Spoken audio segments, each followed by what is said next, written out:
પાણીપુરીના શોખીનો માટે લાલ બત્તી સમાન કિસ્સો સામે આવ્યો છે। તાજેતરમાં મનપાના આરોગ્ય વિભાગ દ્વારા કરવામાં આવેલી તપાસમાં પાણીપુરીના પાણીમાં નોન પરમિટેડ ફૂડ ગ્રેડ કલરનો ઉપયોગ થતો હોવાનું બહાર આવ્યું છે। ખાદ્ય પદાર્થોમાં નોન ફૂડ કલરનો ઉપયોગ સ્વાસ્થ્ય માટે અત્યંત હાનિકારક છે।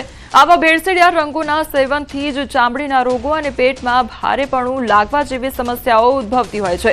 એટલું જ નહીં, લાંબા ગાળે આનાથી આંતરડાના કેન્સર જેવી ગંભીર બીમારીઓ થવાનું જોખમ પણ રહેલું છે।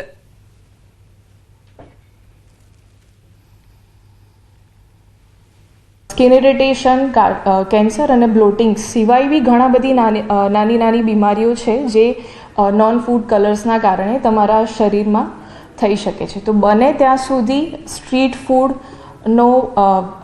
ફૂડ આપણે અવોઇડ કરીએ, ખાસ કરીને પાણીપુરી જે આપણે બહુ જ ફ્રિકવન્ટલી ખાતા હોઈએ છીએ, અને બહુ જ પૂરતું ધ્યાન રાખીએ કે પાણીપુરી ખાતા પહેલાં તમે કઈ જગ્યાએ ખાઓ છો, એ કઈ જગ્યાએ બને છે, એનું પૂરતું ધ્યાન રાખવામાં આવે।